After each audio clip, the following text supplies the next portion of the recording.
Alright, who's ready to get things going? Hello there, Enviroboy, this is my channel. It's time to do some writing. Oh, I'm stiff. Stiff and sore, starting a new, well, kind of getting back to the same workout routine this week after taking it easy for a week or two through the holidays, and whew, it's always a bit of a process to readjust and get back.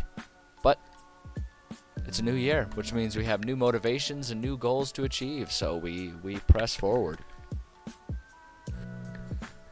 Hopefully everyone's day is going well. Mine has been pretty quiet so far, and frankly, I think that's a pretty good thing. So I'm content. We're enjoying, maybe the world is giving me a bit of quiet before the literal storm. Apparently around here we are supposed to get quite the storm starting bright and early tomorrow morning, so that'll be exciting. That'll be, I think that might be our first, like, if it turns out to be as big as they're saying, be our first, like, really big storm of the year. We've had some snowy, some winter, well, first of the year, it would be because it's the new year, but you know what I mean, the first of this winter. Yeah, I don't know, it'll be interesting. It'll be interesting to see how bad it hits us. It's kind of one of those days where it makes me really glad I get to work from home, though, so that way I don't have to navigate through a snowstorm. I don't have to choose between navigating through a snowstorm and using time off to stay home. I can just work from home. You know, these are the types of benefits that come with the territory of working from home that I'm personally a big fan of. So hopefully that'll work out well for us. Anyway, suppose if we're going to call this a writing stream, I should actually do some writing and all that jazz, shouldn't I? We're going to start doing something a little different. So one of the things I've been thinking a lot about with my stream, especially now that we're entering a new year, you know, with new goals and new motivations and everything, is I want to try and be a bit more varied and diverse in the things that I do on the stream, both with writing and with gaming. Gaming is an easy one. We're just going to play a few more games and mix it up throughout the week as opposed to just playing one game all the time, all the way through, which is, not always the worst thing in the world, but it does get a little stale when you're in a particularly long game like we were doing with Neverwinter Nights. So that's easy enough. But with writing it's a little harder to know exactly how to diversify, because in the first place it doesn't always feel all that samey to be doing the campaign project like I've been doing day after day, because each day we might be working on something a little different, different rooms, different locations, different people, different cities, different dungeons, all that kind of stuff. And so there's kind of a natural variation in it. But what I feel like is that I'm always just writing and working on dungeons. Like, it's always dungeons, and because of my formula and the way that I do it, it's kind of always the same formula. And while that's good and productive, I kind of want to branch out and be doing a little bit of other stuff. So what we're going to do today, and what I'm going to start doing to mix it up, is we're going to add in, so 2 days a week we'll keep just working on our campaign the way that we're doing it, which I think is excellent. But the other 2 days that I'm streaming, since I go my 4 days a week, I want to work on one day, and this is what we're going to do today, work on just sort of fleshing out the history and the lore of a lot of the places that that come up in the campaign, right? Because the nature of my world is that it's one that has a lot of forgotten and abandoned cultures and cities and all that kind of stuff in amidst the wilds that our characters are exploring. And it's always fun for me to take the time and really kind of flesh that kind of stuff out.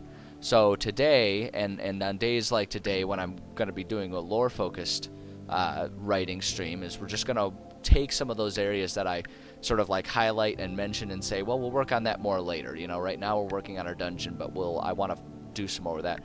I'm going to actually do more with that. I'm going to actually do that. We're making some time to do that. And I think it'll be really fun, because I'm hoping that it'll spark some interesting discussions about, how do you go about writing a history for a world, what things can make it believable, what things can make it interesting and fun, what things can serve well for enriching a campaign world, all that kind of stuff. So I'm hoping that I can kind of bring a different angle to the discussions in the process of writing when you're working on a homebrew world and all that kind of stuff. And then the other one, and this will probably do Thursday, is kind of what my plan is. So that way we can start and end the week just working on our campaign, something simple and familiar.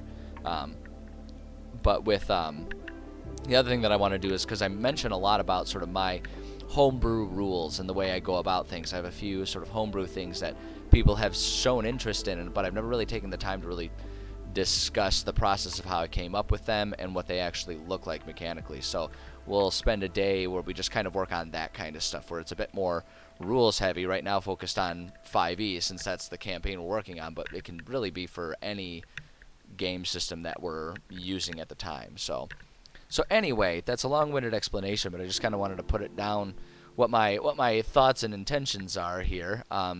So yeah, I suppose we can just kind of dive into it now, can't we? Let me go ahead and get us over to our main screen here. So we've got a nice big wide open blank space here, and I've kind of got a template set up for organizing things that we can use here.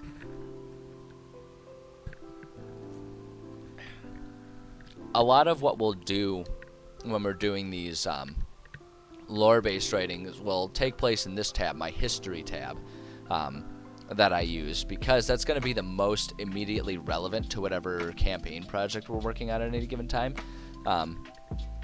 Because the nature of my world, because my world is like a post-apocalyptic type of fantasy world, right, where there was this event, the unhinging, that ripped apart the world and caused most civilizations to crumble, and then be abandoned for a couple millennia.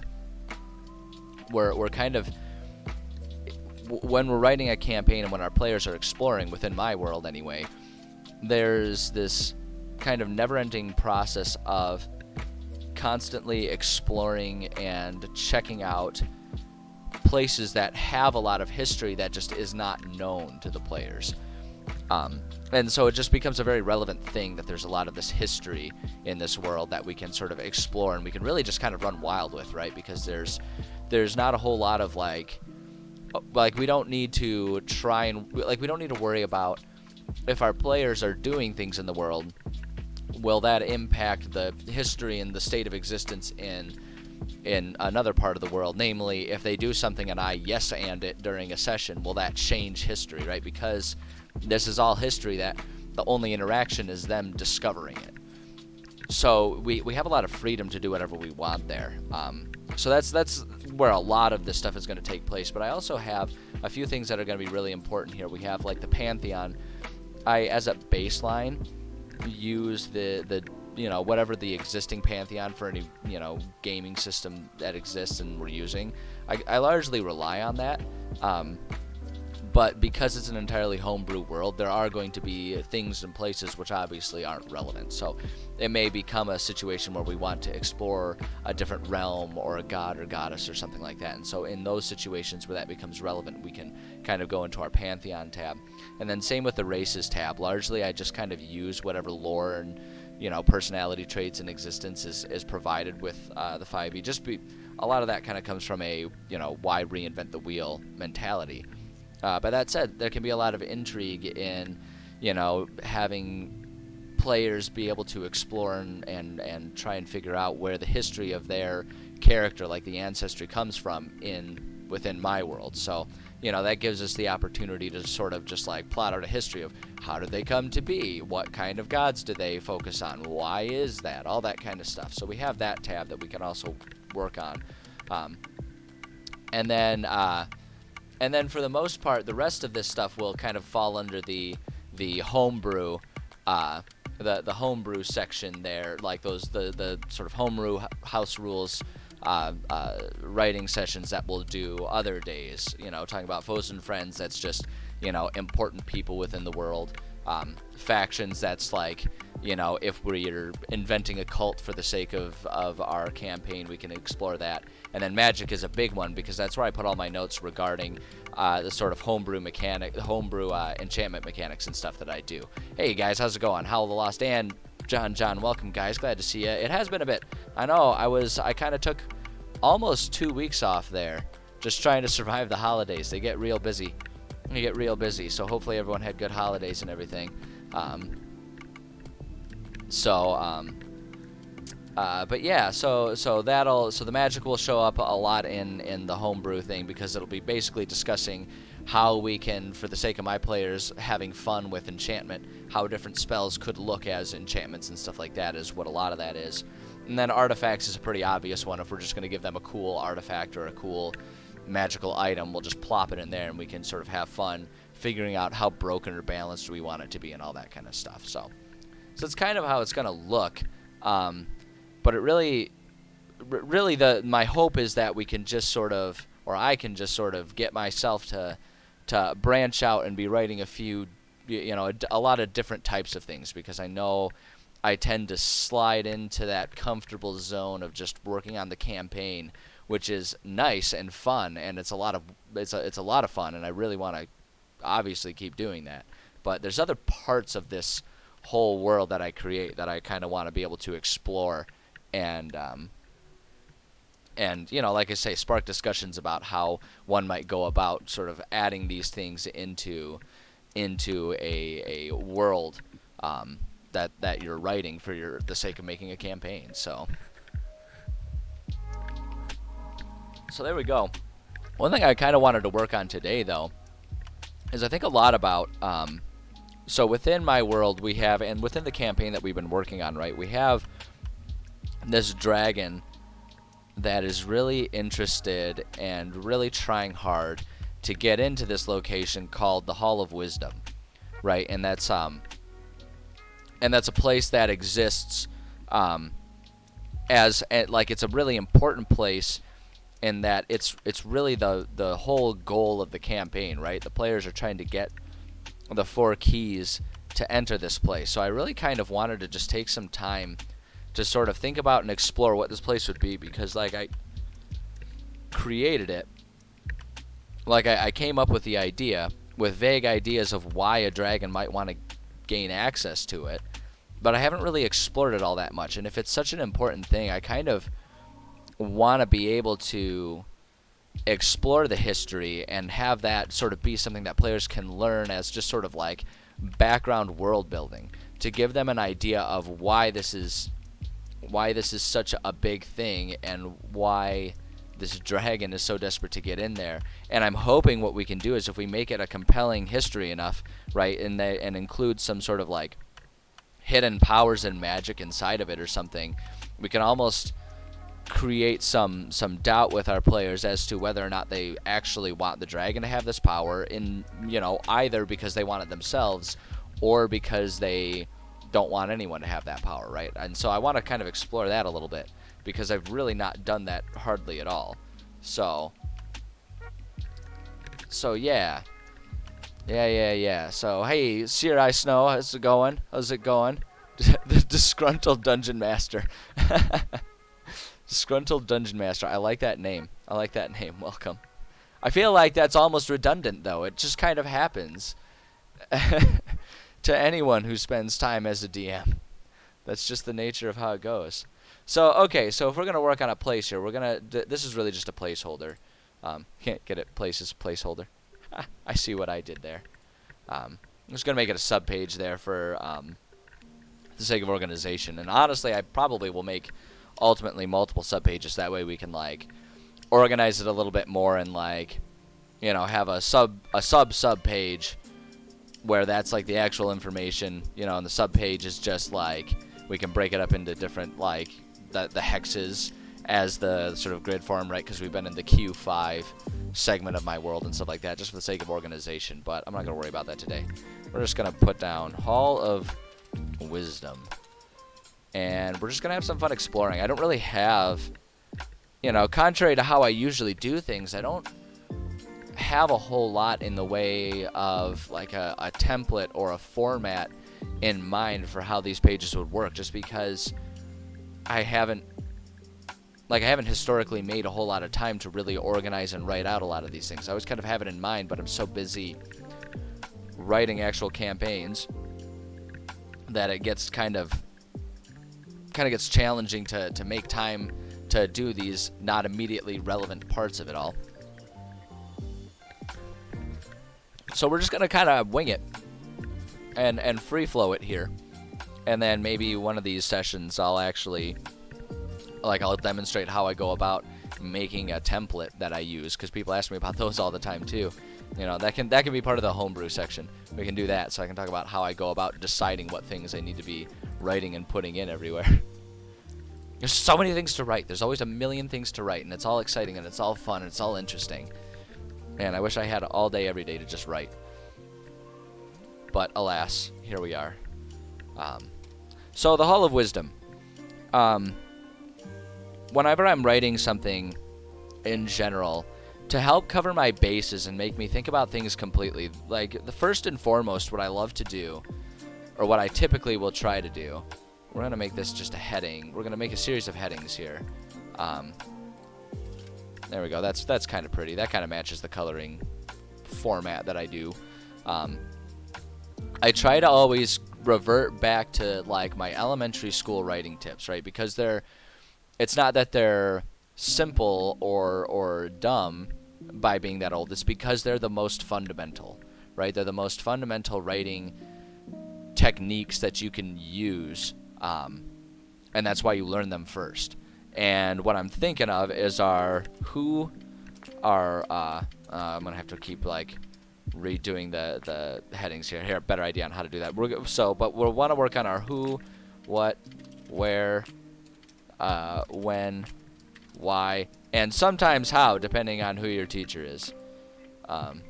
It's like, how is like the why of, or the why. It's like, how is like the letter Y of our writing things to focus on, where sometimes it matters and other times it doesn't. It just kind of depends on what you're writing. But I always put it down there, and we can always nix it if we don't need it. But these are the things that I like to think about. And so with who, it's going to be who made it, right? What is it for? Where is it located? Which is kind of an easy one. That's like our gimme, right? Because the Hall of Wisdom is something we've already established and plopped down in our world for the sake of use in a campaign. So that one's kind of an easy one. That's our gimme. And so I might even start there just to sort of get things flowing. But we have that. So when was it made? And then why. So why and what can kind of can kind of mean the same thing, but it's kind of like, what is like, maybe what we can say is what, instead of what is it for, we can say what does it do? And then why is like, why was it made, right? And so it's like, a lot of times they can end up being pretty similar, the what and why. It's like, think about a fire station. What does it do? It houses the firemen. Why is it there? The firemen need a place to stay, right? So it's like, they're two sides of the same coin, but I still like to take the time to make them out, because they might be different things too, right? It might be different, and we might kind of uncover that over the sake of the history. You know, as we're writing it and we're coming up with ideas, it might be, what does it do? Oh, well, this thing is like a, you know, it might be, oh, this is a magical knife that serves to, like, it's permanently sharp, and it will, you know, and it will be able to cut any substance ever. But then why was it made? It was made by a wizard who just wanted a letter opener that could open anything, and he would never have to worry about it being too dull to get a nice clean open on the letter, right? Like, you could come up with something completely ridiculous like that, and that type of stuff is just fun. It's fun little Easter eggs to put in your world, and it's like, it's the kind of stuff too that so it could be really easy for a DM to get a little discouraged about writing these things, because they're not things that are going to be always discovered and appreciated by your players. You know, it's entirely possible that we'll write all of this history for the Hall of Wisdom, and players will barely scratch the surface of it all. But for me, that never really bothers me, because,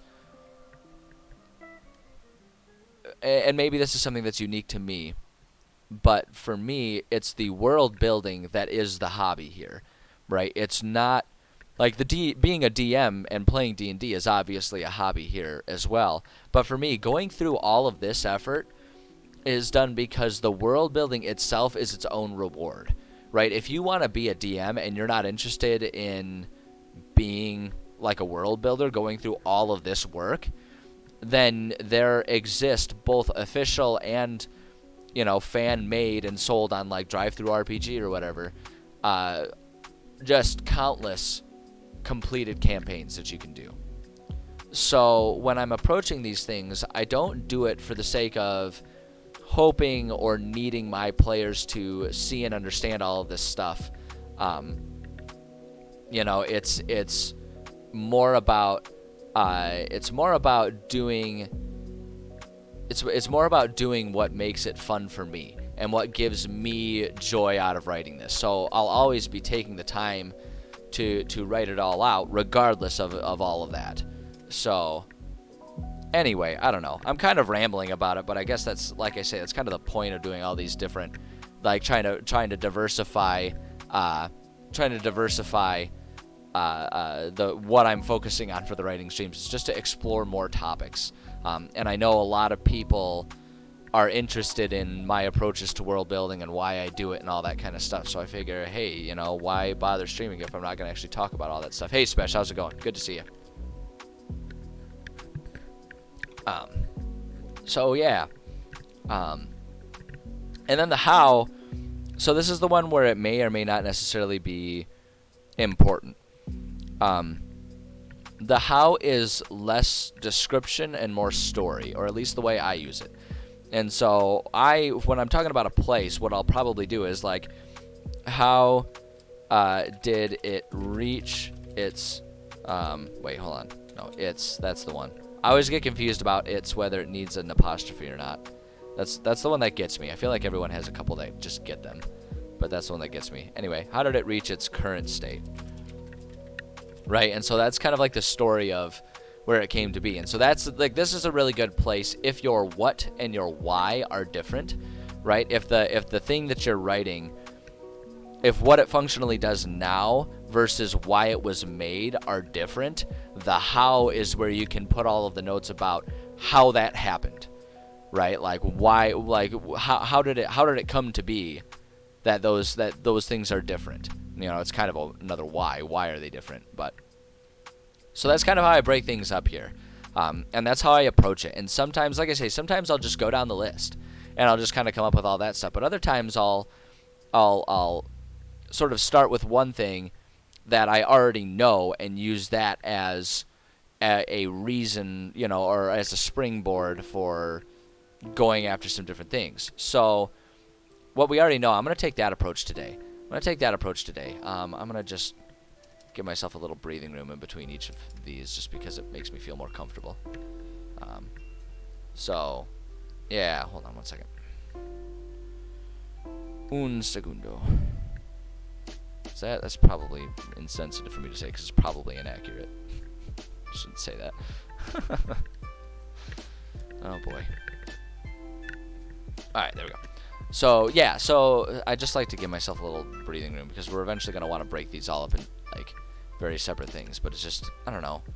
I have a hard time working if I'm not visually comfortable with my work area, right? That's why for me, I always need to have a tidy workspace that has plenty of open space, even though I'm just typing. Like, if I wasn't worried about it being a struggle to get my camera back in the proper position, like if I wasn't worried about that, I would show you my workspace. Even though all I am working with is my mouse and keyboard, my entire desk area here is clear. Because for me, I need that visual space, because it's almost like that gives me room to work, even though I don't need the room to work. I don't know. Pro tip, establish your environment in a way that's pleasing to you so that you're in a good headspace when you go about writing. That's a pro tip that everyone already knows from your friend EnviroBoy. Do you guys like how every time I gesture at the camera, my eyes dart to the side because I look at the feedback, because I want to make sure I'm like pointing at the right place and that like the camera can actually pick up my hand gestures? Because despite sitting in the same spot every day every time I'm streaming, despite being in the same exact spot every time, I still have not spatially become aware of where my hands are and aren't visual. It's the only reason you're here. Wow, I should do it more often. I'll just like stare off to the side randomly all stream long, just like barely not looking at you guys. Anyway, where is it located? Where is this place located? Easily. So we'll just say, well, I mean, like, and the thing for me is, these are all notes for me, right? Like I say, I'm doing this as much for my own satisfaction as I am doing it for players. And this isn't stuff that I'm going to really disseminate to players or read out loud to them or anything like that, right? This is stuff that is for me and my understanding of this world. You know, and the way that comes across to players is really as simple as just me being good at giving them answers when they ask questions, right? When players ask, like, what's up with this place? What's up with this item? Having all this stuff written out just makes it so that I can say, like, oh, well, if you're asking that question, or if your character is looking up that information in the library, here's something that they find. And you can just be on the ball with that, right? And, like, for players, the way that turns into a benefit for players is it just, like, it really helps with the flow of everything, right? It really helps with the flow and getting absorbed, right? The immersion.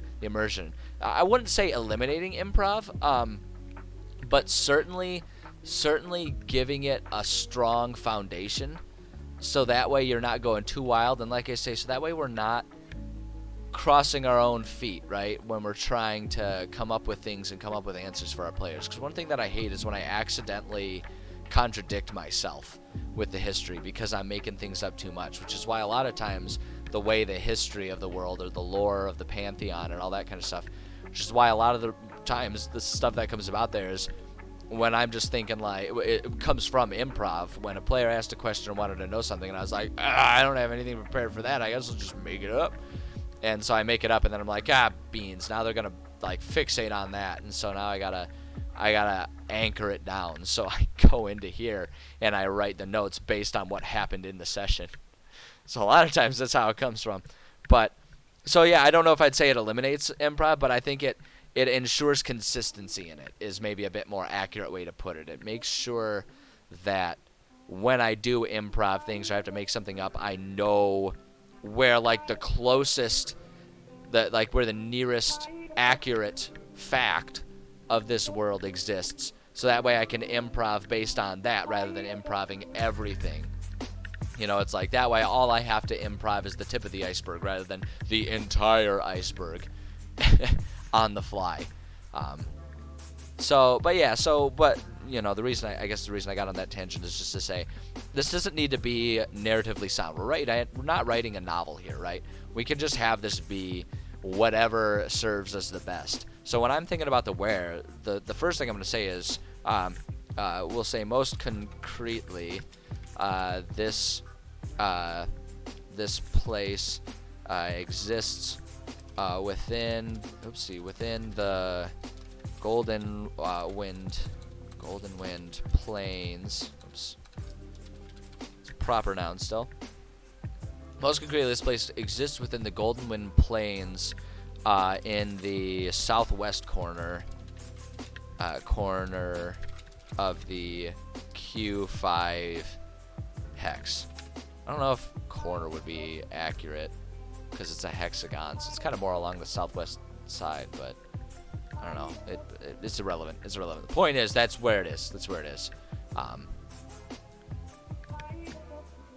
Yeah, no, I agree with you, I agree with you completely. Improving is to try and just give them the immediate answer, and then, like, writing up the lore and doing all this stuff is to kind of, like, even though we're just making up that puzzle piece, it's a way to find where the puzzle piece fits, so that way it continues to fit in exactly that same spot. No, I think that's pretty spot on. So we'll just go ahead and say most concretely, place exists within the Golden Wind Plains, southwest corner of the Q5 hex. It is surrounded by grassy plains where fewer, where few plants taller than a waist high shrub. Grassy plains where few plants taller than waist high shrubs grow, and yet it is well Maui.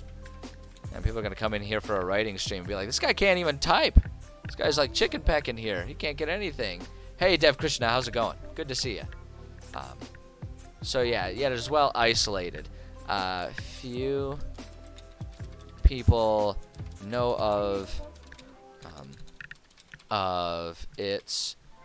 Wait, hold on. This is where I gotta think. No, it's not an apostrophe because we're not contracting. It is. It's just its. Few people know of its existence, and this was true even prior to the unhinging. So like I want this to be sort of like an isolated place, but I want to try and paint a picture where it's like it's not isolated because it's hard to get to. It's just isolated because no one really knows about it, right? It was kind of quietly created in this place that's largely just been untouched by civilizations. What are we doing today? We're working on writing some lore. So the majority of my writing streams are always me kind of working on a homebrew campaign that takes place within my entirely homebrew world. But in an effort to try and sort of make this a more rich project and offer a little bit more, diversity in what we work on any given day, I'm adding a stream where once a week. That's what I'm trying to say. Once per week, we'll spend a day just working on some lore, fleshing out some background information on places that we put into the campaign, but just kind of say, for the sake of pressing on with the campaign itself, just say, well, we'll flesh that out later. It's like, well, let's actually take the time to flesh it out. So that's kind of what we're working on today. Namely, we're working on the Hall of Wisdom, which is a place within the campaign that we're working on that the players won't hardly spend any time in, but is sort of like the cornerstone of the campaign itself, right? It's a place that's been locked up and abandoned for millennia, and it's been locked up magically and physically, and so the players are searching for keys to try and gain access to that as part of a trade, as they're trying to make a deal with the dragon. This is a whole big thing. Come check out the campaign writing streams if you want to know the deal. The point is, it's an important place. Oh, I'm very handsome. Oh, well, I mean, maybe I should just sit here and look pretty for all of you guys. That's man, I think my ego just grew like 3 sizes this day. No, thank you, I appreciate it. It's very kind of you. So that's what we're working on today, and it's kind of fun because, like I was saying, I've created this place and I have a vague idea of why it's here, but I've never really actually explored that. So this is actually a really fun, exciting thing, because I'm hoping that if we add all this lore, we can sprinkle little tidbits of this lore. In and among the world as our players are exploring, and hopefully have that as ways to slowly increase the stakes, right, and make them feel more and more like this is important beyond just trying to make a deal with the dragon like they want to do from the outset. So I'm hoping that it can kind of serve that purpose once we actually sort of explore and get into it. What juice is this? Oh, it's super fancy, super expensive Fruit Punch Crystal Light. With all of the training that I do in my life for kickboxing, I work very hard to stay hydrated throughout the day, so that way because tonight, like, I've got class, I got training, and so I'll be out working hard for like 2 hours. I don't want to be chugging water and cramping up during training, so I work really hard to stay hydrated throughout the day, and that usually ends up meaning drinking a lot of Crystal Light, so that way the water doesn't get super boring, because Crystal Light is like virtually calorie free, and it just makes it tastier. So yeah, no, it's not exciting. It's probably like the least good Crystal Light flavor I've ever had, but I try to mix it up. So I don't know. It was a bad decision when I was shopping, but, you know, sometimes we make decisions and we just have to live with them. So, okay, few people know of its existence. This was true even prior to the unhinging. It was built with a secret. I don't know if I want to say secret. It was built with a purpose in mind that concerned only those who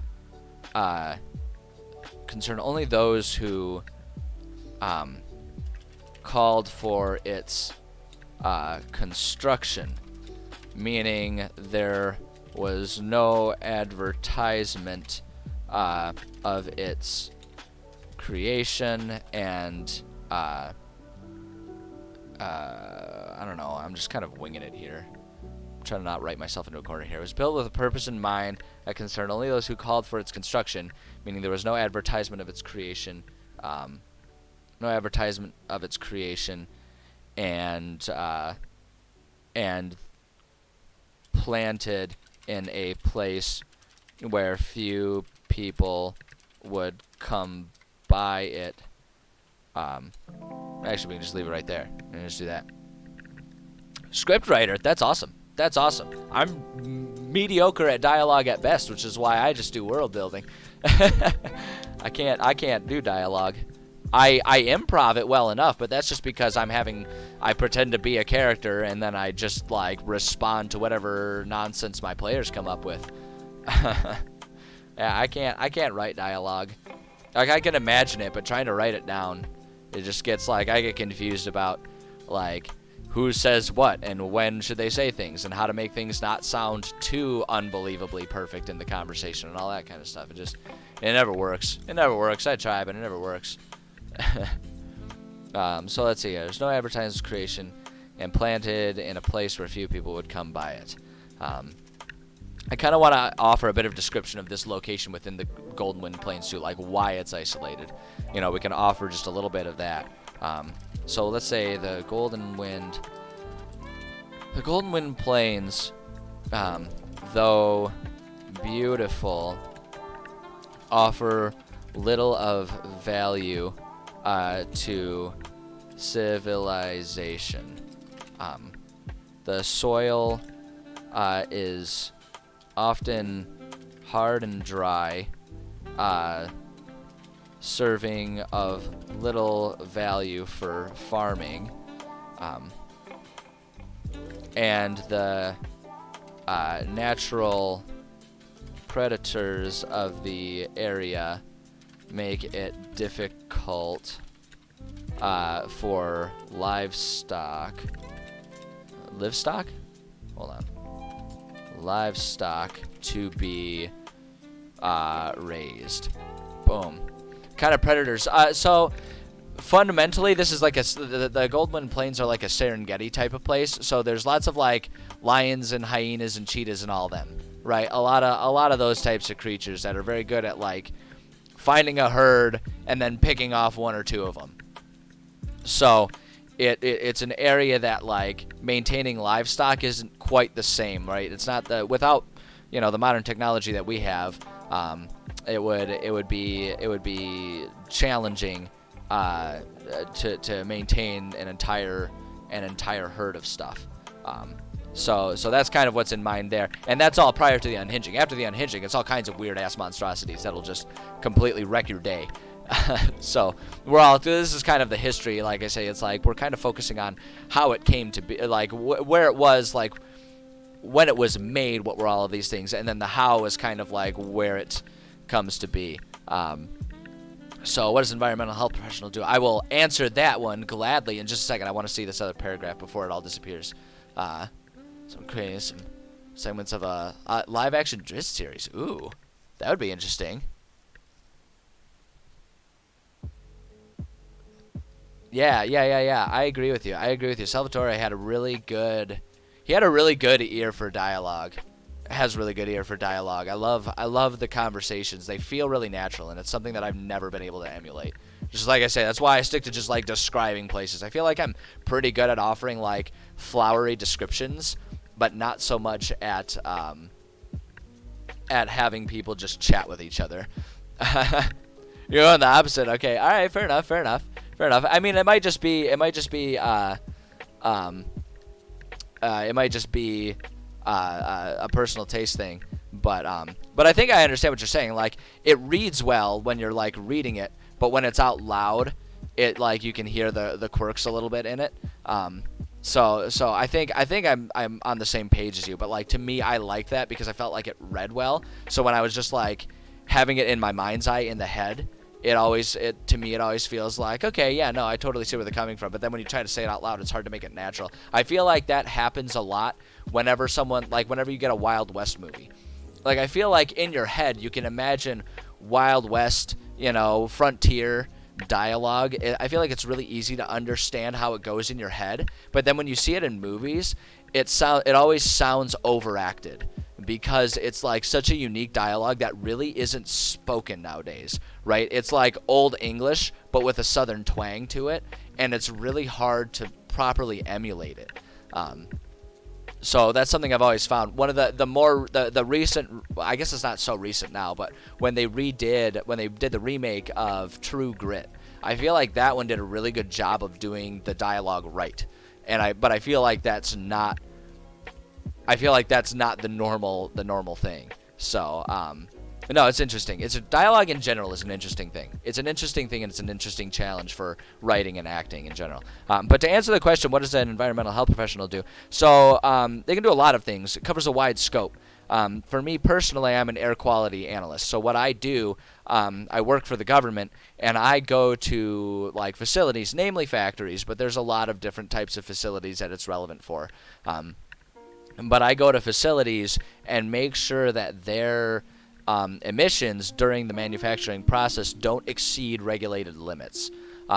So in a bit more layman's terms, I go to factories and tell them to stop spewing smoke, or at least more than they're allowed to, because it's unavoidable. If we want modern day society with modern day like creature comforts, manufacturing has to exist. Right? We cannot have the technology and the products that we use on a day-to-day basis without manufacturing. That much is for sure.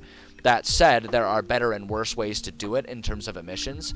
And so our goal is always to minimize those emissions without disrupting like society.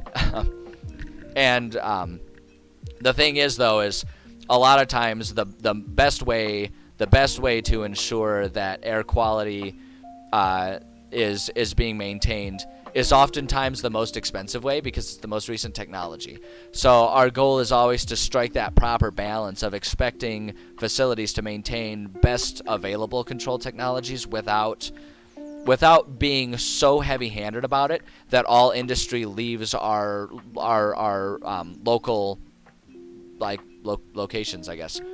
Right? Because at the same time, we want that production within our area. We want those jobs in our area for our citizens, but we also don't want those jobs to jeopardize the health of those citizens that do the jobs. So there's a lot of balance that goes into it, and that's really what my job is. My job is to interpret the law and find the best balance to strike so that facilities are not damaging our environment while still being able to properly go about the business required to maintain our society. So it can be a pretty tricky job. The thing that's interesting about it is a lot of times my job is a hurry up and wait type of situation, because when there's a problem, we have a lot to do. But then when there aren't problems, I kind of just sit around and wait for there to be problems. Like we do some basic oversight type of stuff, but we have to leave a lot of space because like there's always that possibility of when it rains it pours, where suddenly we have like 5 facilities that have violations that all need managing all at once. And it's this weird combination of being busy and not having a lot to do, which is why I have the freedom to stream like in the middle of the day. So I like liking my job is a complicated thing. I feel good about the work that I do. I take pride in the work that I do, and I recognize the importance of the work that I do. On a day-to-day basis, my job drives me insane. There is so much red tape to always cut through working for a government agency. It is always a challenge to navigate the immense amount of regulation and oversight that I have that I'm subject to, as well as the facilities are subject to, because everything that I have to do has to be transparent. Because I work in the public sector, I work for the people in my community. So, and because of that, there's a lot of very regulated steps that I have to go through to do my job properly, and that drives me insane. And on top of that, the thing about people, if you haven't already figured this one out, here's a pro tip. If you haven't already figured it out, people will always be defiant when they can. Every time. Like, that sounds cynical, but it is so true. I can go to a facility and they can be like, yeah, we were burning immense amount of coal without any filtering, but then we decided, hey, that's kind of bad. We should probably just use natural gas and use a whole lot of filtering, like carbon beds and stuff, to really maintain air purity in our area, right? They could already be doing that. And I would go up to them and I'd say, that's really good. You guys should be doing that. And they'd be like, well, don't tell me what to do. Like, people are so defiant. Like, it could be in their best interest what I'm telling them to do. And they would be like, well, I don't want no government man telling me what to do. And it's just constant headaches. Because then the flip side of it is, oh, thank you for the follow. I appreciate that. I'm glad you're having a good time here. But on top of that, you'll also get people who, while they don't want the government to offer oversight, they'll also get really mad when we don't do oversight in their favor. Case in point. I had a guy complain to me and then get mad at me because dust was getting kicked up from the dirt road that he lived on.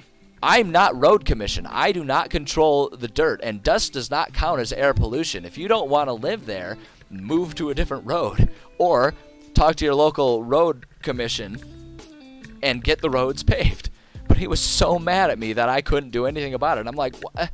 Like, you don't want air quality to be the ones that can tell you what the roads need to be, because that either means that we have to segment the roads up into private property and you have to spend your money, or you have to pay more tax dollars so that air quality can now be in charge of paving roads. So it's a very complicated job. And so I guess the point that I'm making here is, I feel good about the work and I take pride in it and I find meaning in it. But to say I enjoy it is an oversimplification. They're illegally rob their money via fines, steal their time. Yeah, absolutely. Yep, that's 100% it. That's 100%. Because they see absolutely no benefits from the money that comes out of their tax dollars.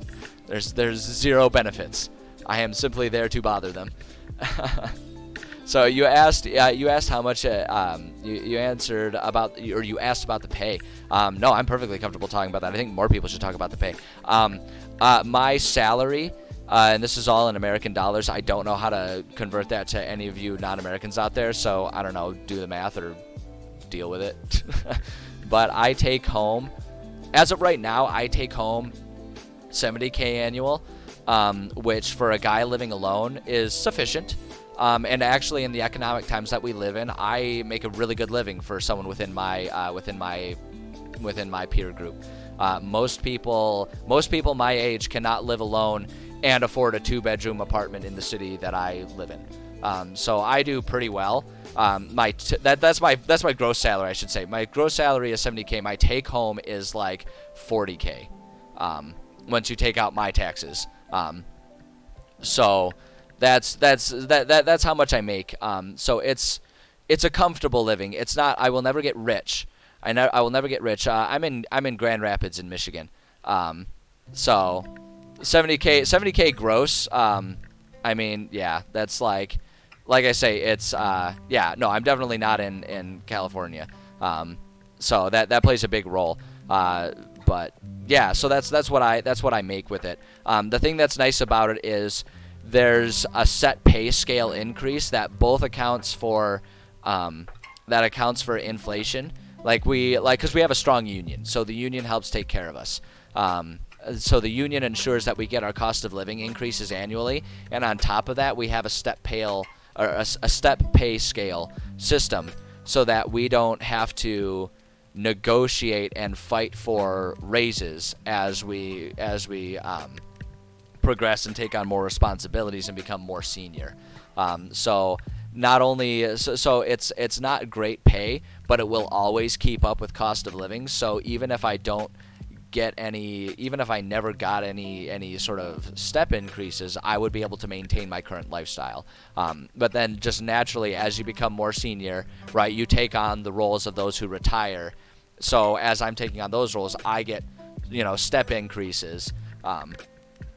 And so there's a lot of things built in. And so the point is, with that on top of all of the benefits that are covered, my job, even though my gross pay is $70K, take home around $40K, it's the value of my job is probably, because of all of the benefits that I get out of it, is probably closer to $150K. Right, like if I worked private sector and didn't have insurances and stuff covered, I would have to pay a lot more to live. So that's it. I don't know that I would call it the rich life. Like I say, it's the comfortable life. I make enough to live a very comfortable life, but not enough to live a comfortable life and be able to save a substantial amount of money outside of like my retirement 401k. So it's like, I wouldn't call it the rich life, but it's better than, like I say, it's better than most people in my peer group. Won't I marry? I mean, maybe. I don't know. I don't live my life planning on it, because you never know. You never know what'll happen. I am seeing someone, but like that's not like that's a newer progression in my life as of the past few months, and I don't know. I don't build that into my equation, because that's not something that's entirely dependent on me, is it? Like I have to convince someone that I'm worth loving and being married to. So like if I do, then yeah, finances become a much easier thing to consider. But as far as just like my life as it is right now, where I live alone and so am entirely in charge of my own bills, it's good, it's sufficient, but I would not say I live the rich life. I earn enough to have like maybe 2 or 3 months in an emergency if I lost my job, which isn't great. It's better than a lot of people. It gets me above the paycheck to paycheck style, but it's not the best. But that's not a dig on the job. That's more a dig on American economy and how much of a train wreck it is right now. But yeah, that's my day job. That's my day job. It's not a job that I would, going back to the concept of do I enjoy my work, it's not a job that I want to do for my entire life, but it's a job that I feel good about doing right now. So I don't know. Take that as you will. My kitty decided she wanted attention and or maybe just body heat. Maybe she just wanted to warm up. It is a cold, cold world we live in. It's a cold, cold world we live in. And I have never known that more than in the past year or so, since getting myself back into like competitive athletic shape, because I in that process dropped like 50 pounds. And imagine carrying 50 pounds of blanket and insulation around you and then losing that. Like, I've been very cold this winter, so I get it. What's my dream job? If I could have my dream job, it would actually be multiple jobs. That sounds weird, but my dream would be able to pay the bills with a mix of being a kickboxing instructor, because I'm a Muay Thai kickboxer, amateur, purely for hobby. But if I could be an instructor helping other people learn about the sport, enjoy the sport, gain confidence, because that's the thing. For me, kickboxing has always been more about the mental health than anything else. I've had a lot of improvements in my life that stemmed from getting involved with and training and taking seriously kickboxing. So if I could have my dream jobs, it would include being a kickboxing instructor, owning some sort of game shop. Right, I have this fantasy of one day owning like a board game shop where actually the primary benefits of it is that it's rentable space for people to play games, and like I could even serve as a hireable, DM or something to teach people how to play D&D and help them get in love with, that hobby and stuff like that. And then also like, sitting here and doing streaming and like getting paid for it. I would never want streaming to be my primary source of income because it's such a fickle thing, and people underestimate how much you need to earn to actually make a good, sustainable living off of it. People really underestimate that, I think. But like those three things, if I could somehow combine all those things, I'd be living the high life right there. That would be my jam right there. But and like the thing is like the neat part about my job, working for the government with a strong union, I never get asked to work overtime. And because of the nature of my job being one where there is a lot of downtime in between having to go out and do stuff, like because of that, I have a lot of freedom in most days, not every day, most days I have a lot of freedom to be working towards those things, so that maybe hopefully one day I could make at least some of them a reality. Like I do coach kickboxing, but it's all just like beginners classes, and it's sort of on a volunteer basis at the moment. But it's like, I'm making progress on that. I'm sitting here and streaming, and I'm getting, and much to my surprise and fascination, people actually like coming to my streams. And that's great, and I love it, and so it's like maybe someday that could be part of it. The only one that's hard to make progress towards is Game Shop, because the hang up there is that costs money. You got to have money to be able to open up a store. You got to have those down payments to get all them early investments and stuff. And I don't have a lot of money. I have an income, but it pretty much goes right out the door in my bills. It's my age. I am 30. I'm 30 years old, so I still got a lot of time to kind of pull it all together and figure it out. So it's all a work in progress. It's all a work in progress. But the flip side of it is, like I say, I feel good about my current job, and I feel good about the fact that I do have that freedom to kind of work towards my other dreams. And frankly, while I think this is a depressing thing, and I think there's a lot of discussions that need to be had in the current world about how we approach human culture and the human experience. The fact that I have a job that pays the bills and I have time to go about hobbies that are meaningful and fulfilling to me really puts me in one of the best situations that someone in my age and my area can be in. I think a lot of people my age struggle to be able to earn enough to pay the bills while also having the free time to pursue those more artistic, creative, fun parts of life that really give life its richness. Like, life shouldn't be lived to just work. Life should be lived to enjoy, because at the end of the day, if all you did was help some CEO earn a profit, then like the only way, I guess what I would say is the only way to waste your life is to not enjoy it. That's the only way to waste your life. And in our economy, the way our world and our culture are currently set up, a lot of people are forced to live that way, and I think that's a damn shame. And I think I'm damn lucky that I can live a life that allows me to just do fun things. Like, I'm sitting here streaming, we're having philosophical debates, sitting here streaming. I'm not earning a penny for this, but I love doing it, right? It gives me enrichment to sort of explore thought things, whether it's actually being focused on what I said I would be sitting here streaming, versus just exploring philosophical things while my cat sits on my lap like, holy shit, what a great afternoon I'm having right now, and so I think I'm a very lucky person for that, and I definitely cherish that in a lot of big ways. I look like I'm 21. I appreciate that. I attribute that to a couple things. One, very good luck with I see my cat knocked my mic out of the way. Very good luck with genetics. I have two grandfathers.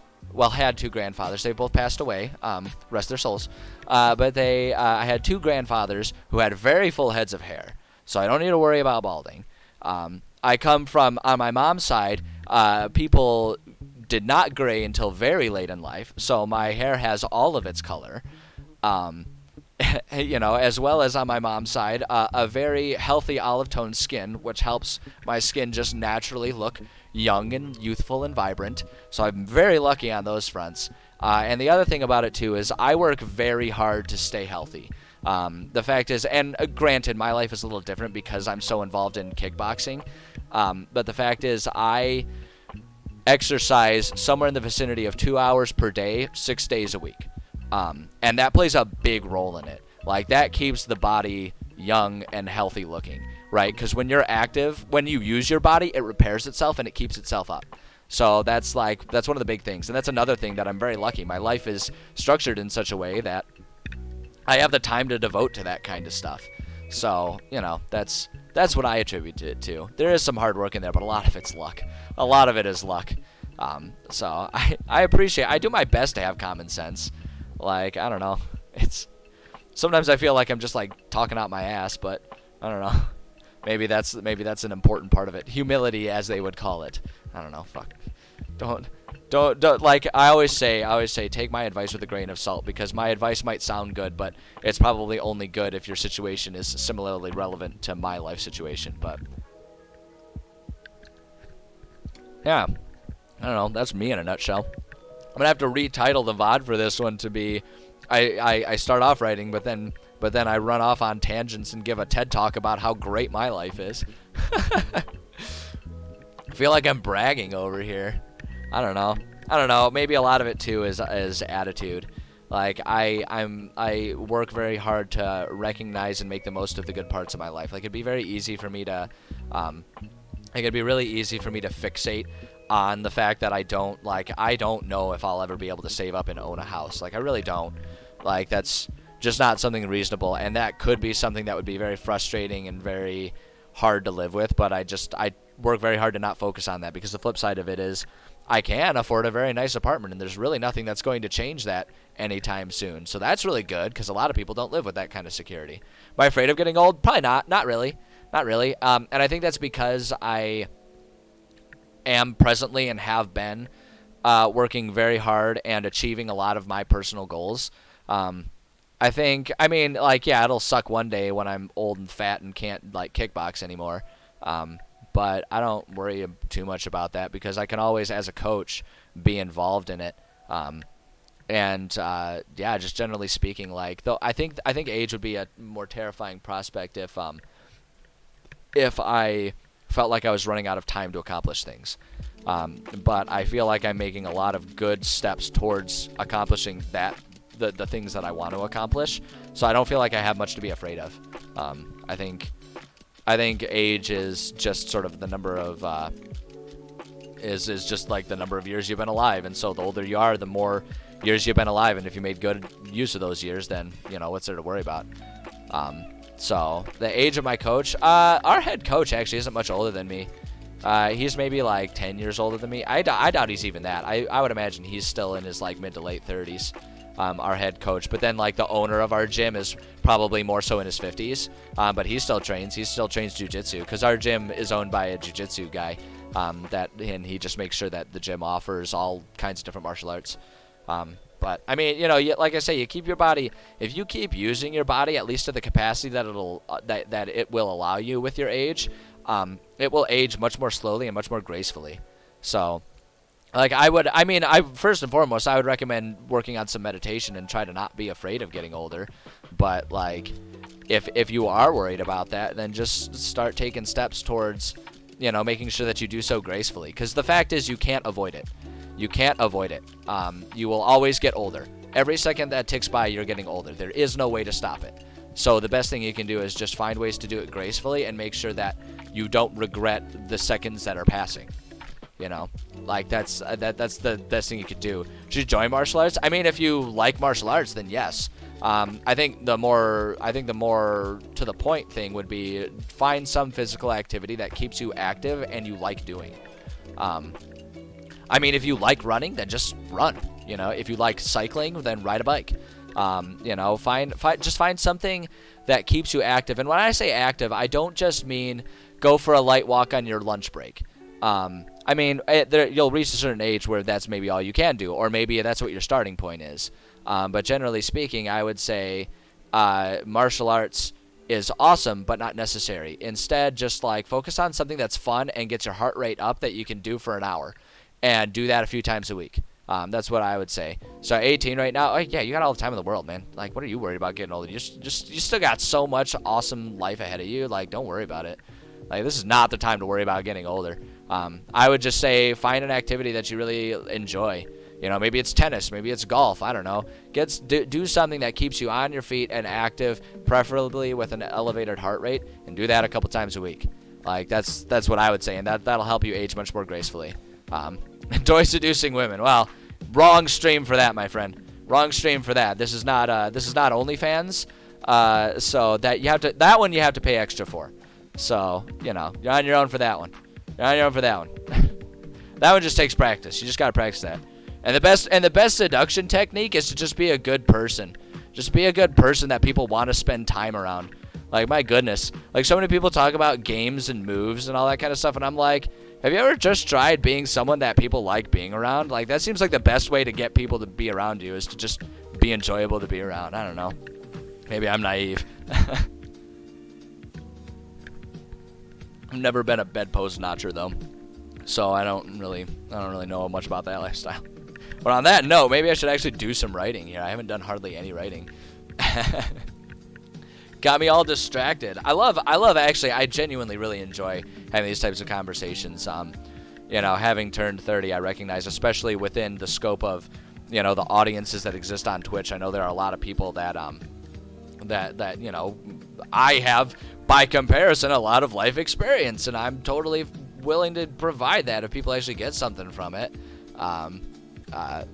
It's you know what? It's good that you're a responsible person, but I don't know, something about just the concept of seducing women sounds very James Bond chauvinist to me. I don't know. Maybe I'm just a little too woke for my own good in that situation. I don't know what how people would view that, but I don't know. I've never viewed that as being a goal. Like, to me, it's always just like, be likable and spend time around likable people, and good social interactions usually blossom from that. You know, don't approach I guess I would say this: don't approach social interaction with a mindset of getting something out of it. Approach interaction with putting something into it, recognizing that other people with your time will do the same thing, and you'll have a good, enriched life that way. I guess that's what I would say. But I don't know. I want to do some writing. Damn it. Thanks for coming to my narcissistic TED Talks. What the hell were we even working on? Working on the Hall of Wisdom. Whatever. Golden Plains.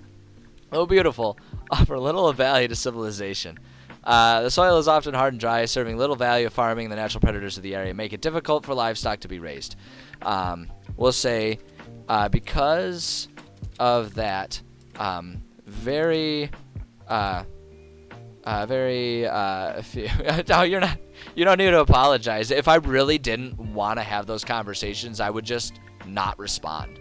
I mean, that's the beautiful thing about streaming. It's like being a stand-up comedian. Like, I'm the one with a mic here, so if I want to just ignore hecklers, I could do that, right? So if I just wanted to ignore that, I could do that. But, like, I don't know. If someone's willing to take the time to sit here and watch my stream and ask questions about stuff, I feel like I want to interact with that. Like, I want people to feel like they can come in here and like have discussions and stuff like that. Like, you got to be careful of the parasocial relationships type thing. Like everyone needs to recognize, like, I'm not your friend.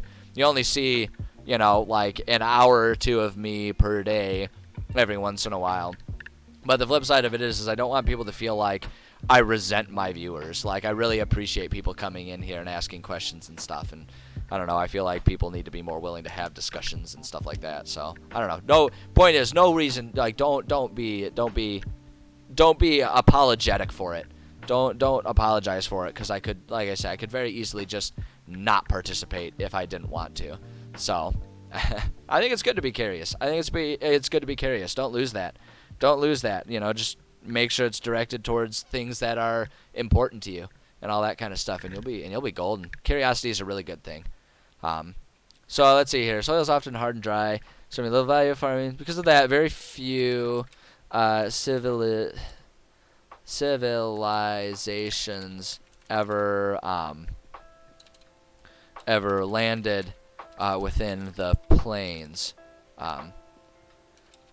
Most sentient beings that exist here are limited to the various Leonan Tribes. So that's kind of something that I've always assumed about the Golden Wind Plains, is that the Leonans would just kind of naturally exist there, but they would live in a very tribal lifestyle, right? Is kind of what I always imagined. So the various Leonan tribes who live purposefully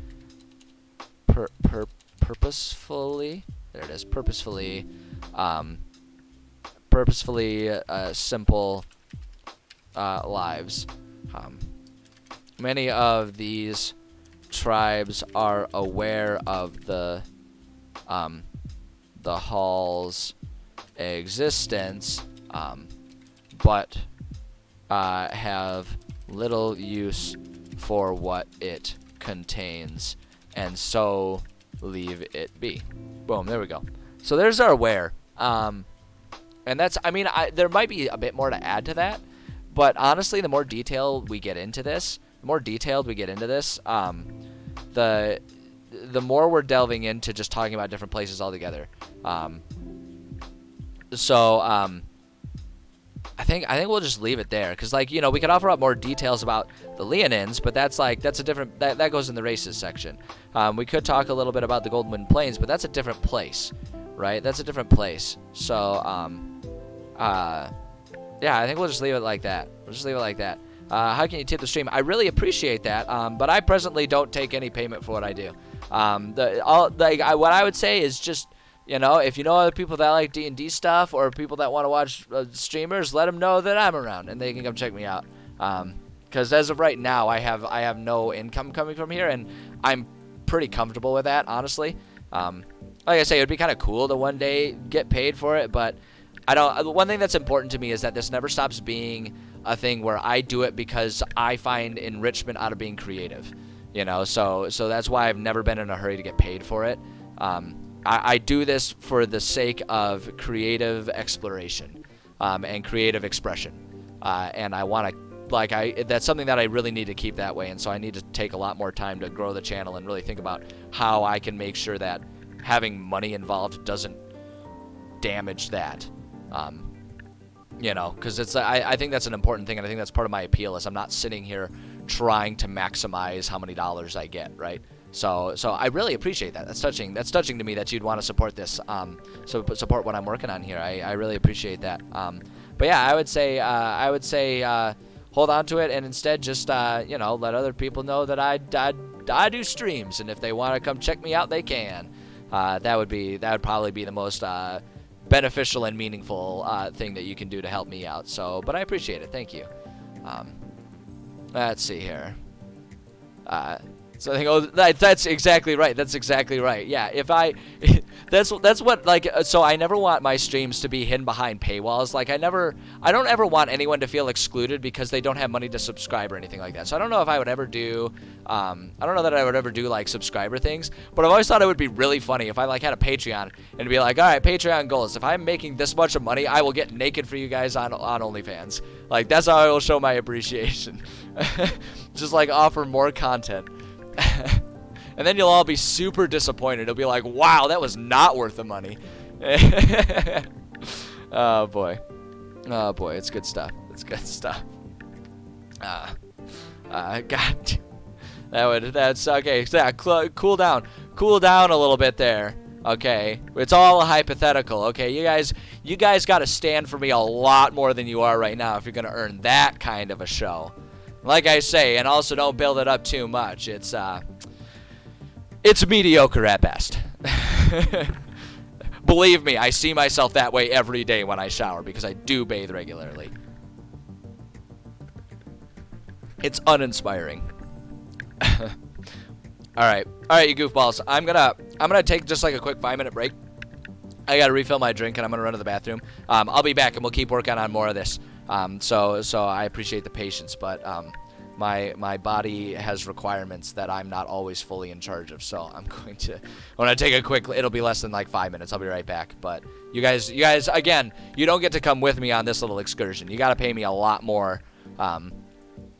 you guys got to do a lot more hero worshiping to earn that type of stuff. So so yeah, just sit tight. I will be right back shortly. Just enjoy these like gentle, chill tunes that are in the background or whatever. I don't know. I'll be right back.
Alright, you goofballs. I am back. I appreciate your patience. Thank you for sticking with me. Thank you for sticking with me despite my bladder's insistence that I stand up. I don't know. I should probably stop talking about it. It's just kind of gross at this point. Alright, sorry, I'm situating my heated blanket because, as I say, I'm cold all the time these days. Alright, we're good. What are we doing? We're working on our Hall of Wisdom here. We kind of got the where handled. I don't know that we need to do a whole lot more else with that right now. I think it's good as it is. I think that's a perfectly good thing for now. So what I actually want to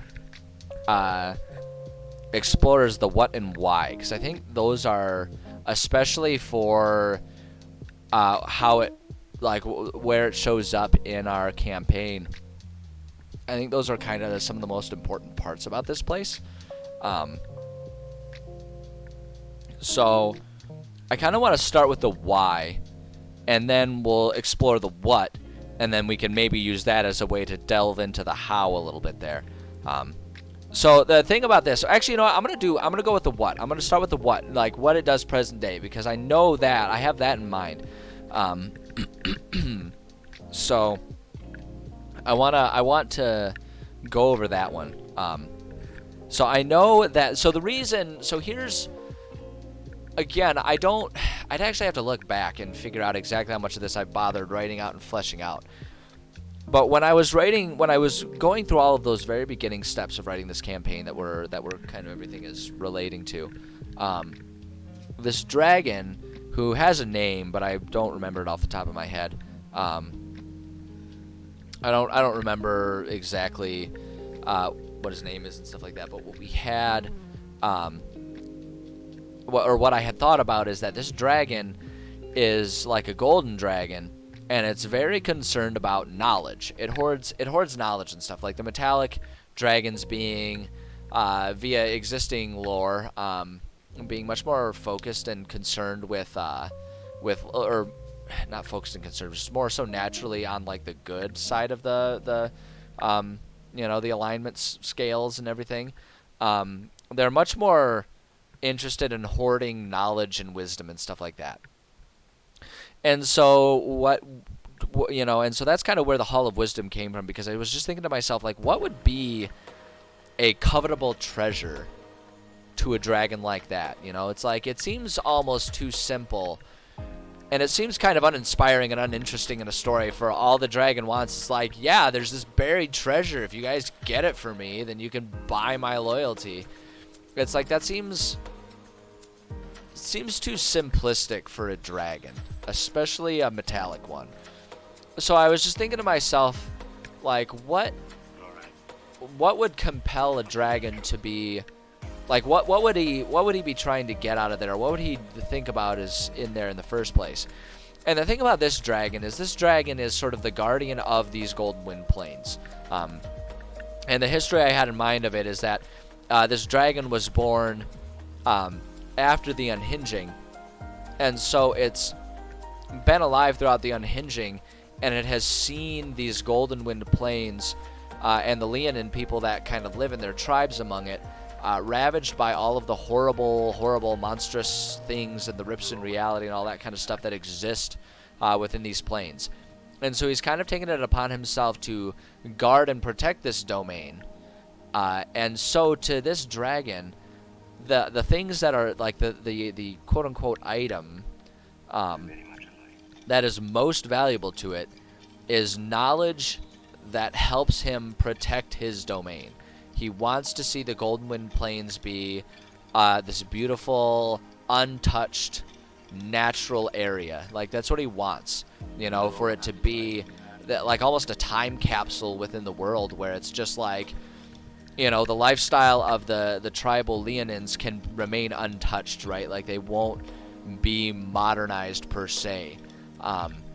And so with that in mind, I always kind of imagined that, this dragon, what he's after is a perceived set of knowledge that will provide that kind of information to him. So when we're talking about the Hall of Wisdom, why would he want to be in there? And my thought was that this Hall of Wisdom is a place that in some way, shape, or form doesn't convey knowledge. It conveys wisdom, right? It provides the ability for whoever has access to whatever's inside. It provides the ability for them to make decisions that are based on understanding of the way the world is, was, and can be. Like, that's what would speak to this dragon. So I kind of have in mind that within this Hall of Wisdom is some sort of magical item that can provide that kind of knowledge. And I had this idea that it would be like a mirror, like a mirror of wisdom that, like, reflects what was. It shows back, like, if someone approaches it and is looking into it with the concept of, like, trying to make a decision or trying to understand something, the mirror will reflect and play back in some way, shape, or form a relevant part of history that can provide a deeper understanding into how best to handle what they are trying to manage and deal with. So I kind of had this idea. It's not it's easy to kind of think about the Mirror of Erised from Harry Potter, but it's really a different thing. But in terms of just appearance, it's just like this mirror on a pedestal. It's kind of what I imagined being inside of there. So that's kind of what I've landed on in my head as to what the canon of, like, what's in this building. Why does this dragon want that? And my hope is that can be a compelling enough idea that there would be, if not players, then I can provide them with NPCs that are like, hey, we have this thing sounds really interesting. It might be more valuable to us to just, like, find the keys to this place and just kind of keep it to ourselves. And the dragon can just, deal with it. And so that's kind of what I've been building. That's kind of what I've been working off of. So when I think about, like, why this building was constructed, it seems to me like it was probably constructed by some sort of, like, council, exactly with the express purpose of housing this item, because an item like that could in theory be very powerful, right? If like not because that just offering wisdom doesn't necessarily mean offering the right decision. It just means offering the most like potent decision, so to speak, right? So if someone went in there trying, with like thoughts in mind of like, how do I take over this entire world, and they approach to the mirror would show information about, someone who led conquest in history, right? And if the wrong person is viewing that, like a good person might view that and be like, okay, so from this I can take wisdom and understand how to avoid this happening in the modern times. But the wrong person sees that, and they can look at that wisdom, that history, and say, okay, I understand how that person rose to success, and I also understand how they ended up falling from power. So I will start off with what gave them their success, but then I will do different things so that I stay in control for longer. All right, so it's a very powerful object that doesn't necessarily inherently mean it's good. Like, we tend to think about wisdom as a good thing, but I feel like wisdom can totally be used for the wrong reasons, right? It just makes someone more crafty and conniving and better at avoiding, at the very least, wisdom can lead to hubris, right? If someone feels like they understand something in history, like if someone feels like they understand where, a dictator went wrong, like they can then think to themselves like, oh, well, I think they went wrong doing this one thing that they did. So if I don't do that, I can be an even better dictator with even more absolute control, right? And so it can absolutely be misused. And that's what I imagine the creation of this hall stemmed from, is like maybe a council or a group of people who recognized the power of this object and said, we need to ensure that not just any Joe Schmo can walk in here and become the next person to conquest heaven and hell, or whatever. So, in terms of what does it do nowadays, let's say the singular purpose of this hall is to house and protect we'll just call it the Mirror of Wisdom. That doesn't sound particularly inspired, so I'm gonna highlight that and just like consider making edits to that later. But for right now, like for the sake of staying focused, we're gonna do like exactly what I do in the campaigns, like what I did with the Hall of Wisdom, where I'm gonna highlight it and say like, yeah, we'll explore that a little bit later. So the Mirror of Wisdom, now that's something that can go into artifacts there, and so that would be an interesting thing to kind of flesh out the history of it and the powers of it and everything like that. So we'll do that later. For now, the singular purpose of this hall is to house and protect the Mirror of Wisdom. This mirror is a very powerful item, and that fact was recognized by the ancient people who had control of it.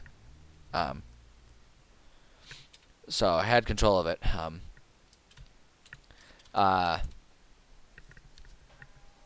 Yeah, I mean, we just don't need to have a whole lot. This isn't going to be something that's like 7 paragraphs long, this what section of it. The fact was recognized by ancient people who had control of it. So they... Actually, that doesn't need a period.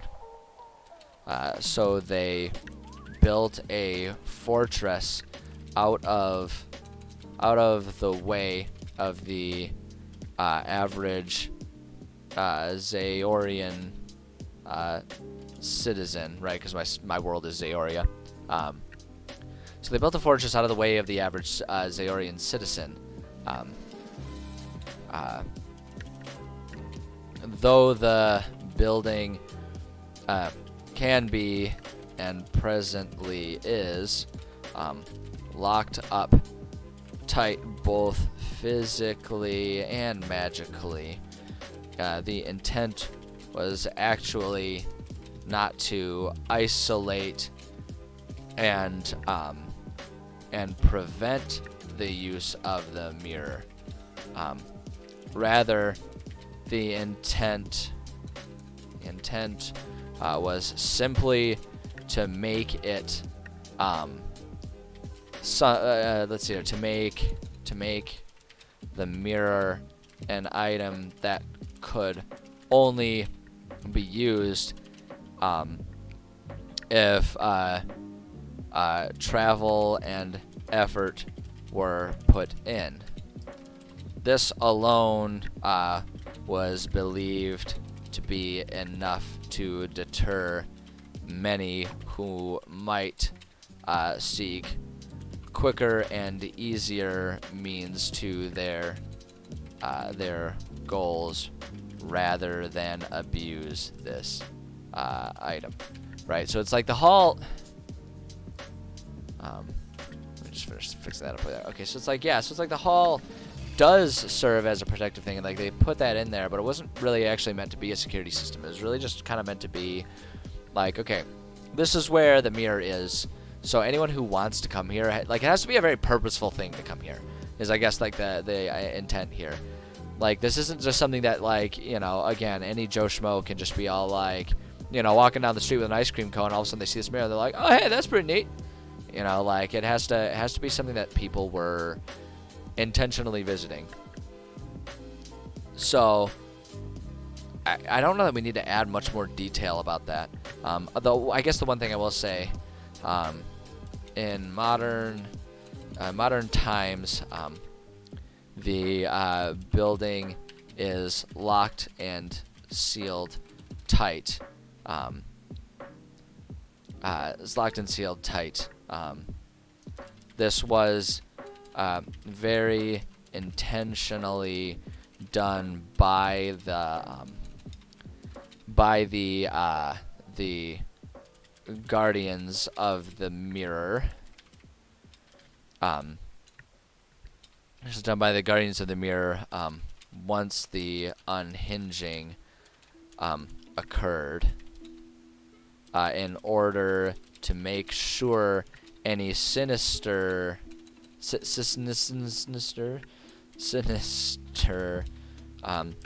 beings from other realms could not access its powers in the absence of any protection by said guardians. Okay, it's not the smoothest sentence I've ever written, but like that's the idea. Is like, you know, that's why it's locked up, and so like there's more story to tell there. But like a lot of that story is actually what the players will like. That's the type of story that I'm hoping the players can kind of slowly unravel and learn about as they're going about the campaign as it's written here. Because I think that's really interesting and compelling stuff, right? Because I can see, you know, and like this is something that, like, who knows if this would ever be relevant and be the direction that players took with it. But like, when I'm thinking about an item like this, if I live in the world of the unhinging and I want the world to be a safer, more protected place, and I hear about a mirror that can offer up wisdoms to help, that could in theory be used to improve the world and fix the world and make it a better place, right? I might think to myself, I bet I can use this mirror to undo, you know, or make right the world after the unhinging, right? Because it's like, it doesn't let you travel time or anything. But if it could somehow offer you the wisdom, as you know, so that you could fix this broken and shattered world, you might do it. And so my hope is that there might be a player within any given campaign, or a player character that would see that, and suddenly, like, with growing knowledge of what this item is and what this hall is, they might feel compelled to want to use the keys and then use the mirror for themselves, as opposed to offering that to the dragon. That might give players something to, a strong enough thing to maybe abandon their initial goal, which is just to create the trade route, right? So their initial goal was to cut a deal with the dragon to be able to build this trade route. They might see this item as powerful enough to say, like, we should just accept that there's no trade route to be had through these Goldwind Plains, and we should instead find a way to have this mirror for ourselves rather than having to surrender it to the dragon. Like, that's what my hope is with this. I want this to be a really powerful, really compelling object, because I want players to have more struggle and more debate than just to say, like, okay, yeah, let's just find these keys and then hand them over to the dragon. So I think that this is really good, and I think there's a lot of really compelling history and story to be placed in there.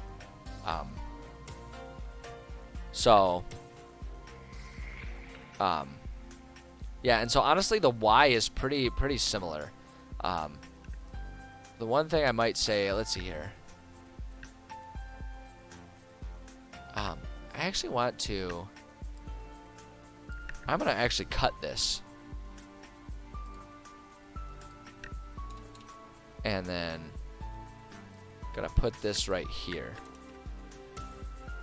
So, the hall was constructed explicitly to house the Mirror of Wisdom. Man, I could even just change the name to like the Mirror of the Wise. And that automatically sounds more flowery and like ethereal. But we'll just keep it as it is right now. Beans, I rub my eye and now my contact is like off kilter. Hold on, just gotta wait for it. There it goes. Okay, we're back. I just hate when I make that mistake with my contacts in.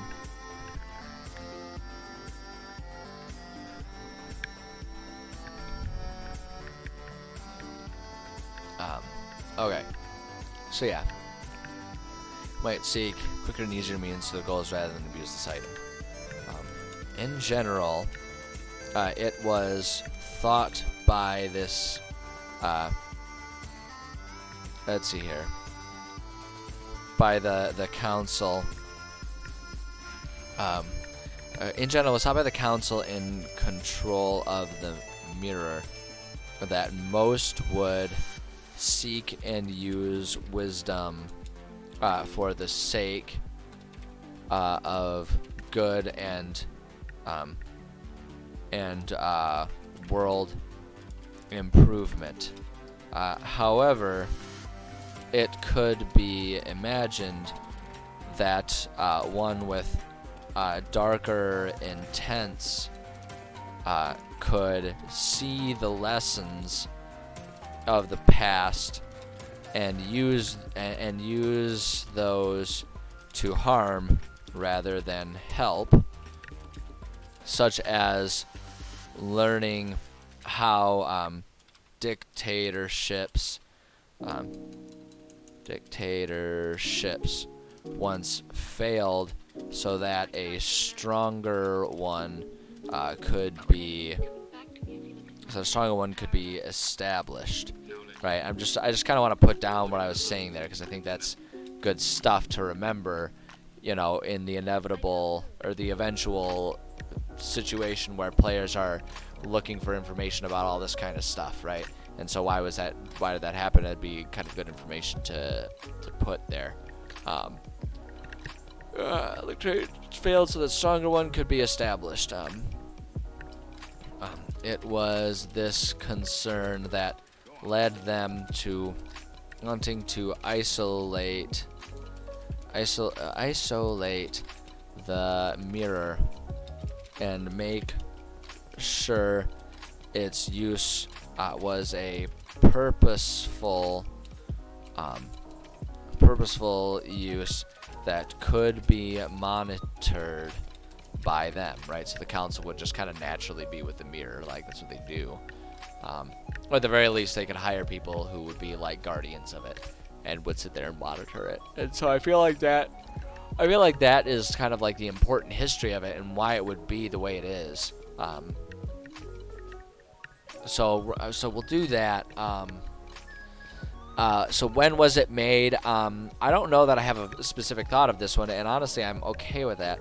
The one thing we can do is we could look through the Zaorian timeline that I've kind of done, just like a very rough timeline where I just kind of highlighted a few different eras that would happen with like different year markers for the sake of just kind of offering clarity and interesting, bits of lore to sort of place all these things. And the important part is we have the birth era, which is when the first enlightened beings came to be. I use the term enlightened beings for, because you can't say humans because there's so many non-human races that still are just as intelligent. So I use like enlightened. They're considered to be like enlightened of higher mind than just the animals and the monsters that exist. So the birth era is kind of when that's basically all of the time it took until any enlightened beings came to be. Then we have the mortal era, which is so like within this world, I consider like gods and everything. None of them, like I don't have Zaoria set up so that the gods preceded the earth. I have it the opposite, where the earth was created, and then just like the natural aura of magic that surrounds this planet, this land, then sort of made it possible for some beings to become elevated into sort of more godlike statuses. So the mortal era is sort of before any of that happened, and it's just, like it's kind of a very, real world earth type of period for Zaoria, where it's just sort of like creatures coming to be and evolving and changing. Eventually end up in the magic era, and that's when magic started not necessarily coming into the world, but rather like being understood and being started learning how they could sort of manipulate the magics of the world and use them in different ways. So you have the magic era, then you have the God War era, which is when like people really started figuring out how to elevate themselves to different like ethereal powers and godlike powers. And so naturally a lot of them got pretty big heads about it and started like attacking each other. And so we got the God War era, is basically a turf war over all of the different realms where everyone was trying to stake out their own personal piece of that. And so then after that we have the Silent era, which is immediately after the God War era, and it's because the God Wars ended when all the gods were like, okay, this is getting a little extreme here. Let's all agree, no more messing with the mortals for a little while. Let's just let things reset. All right, we all have our domains and stuff like that. We're just going to let that end. And so that lasted for 100 years. And then you have the Golden Era, which was immediately before the Unhinging. And so it was very peaceful.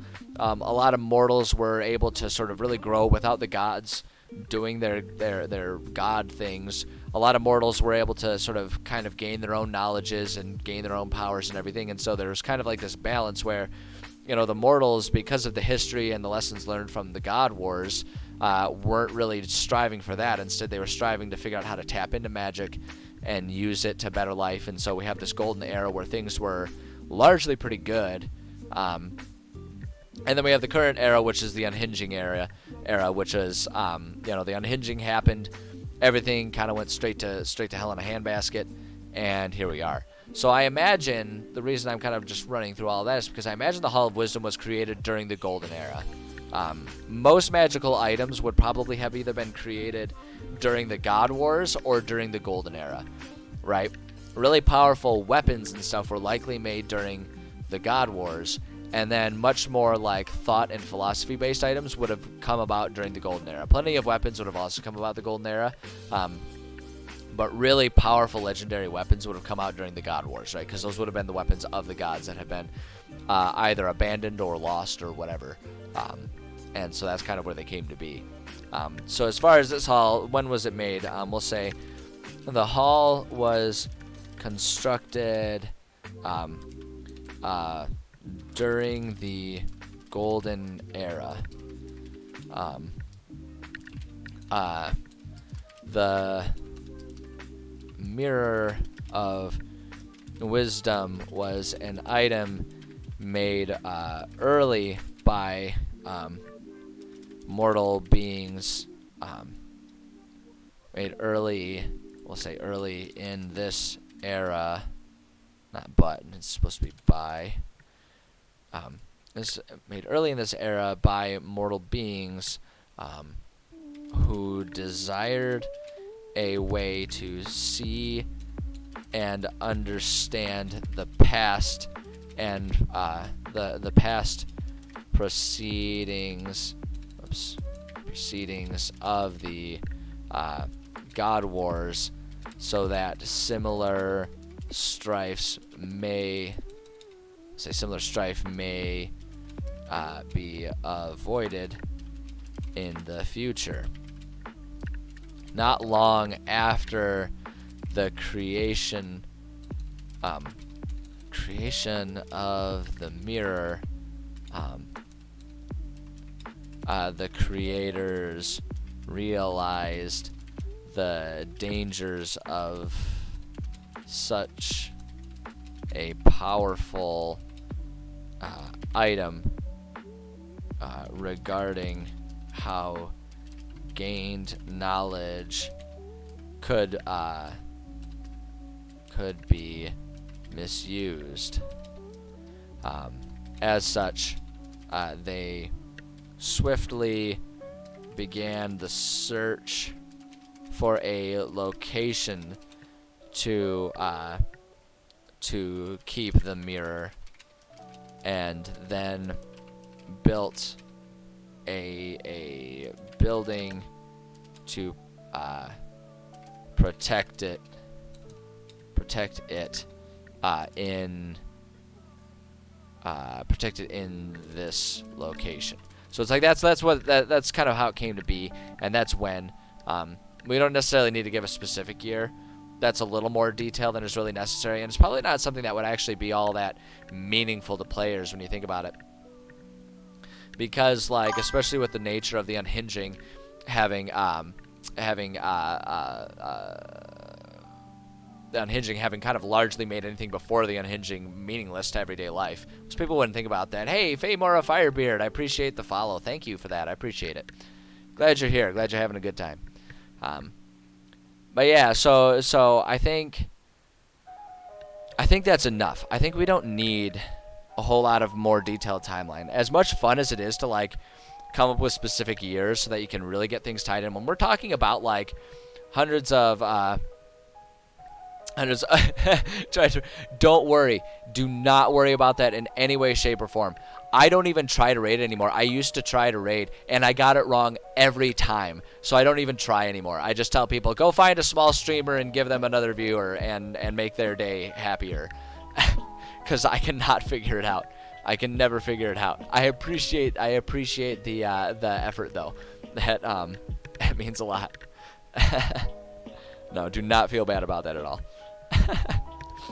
That's too funny. Honestly, I'm just glad to know that I'm not the only person who struggles with that, because I can never figure it out. I can never figure out how to do it right.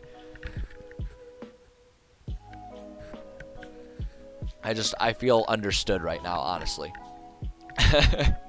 Oh my goodness.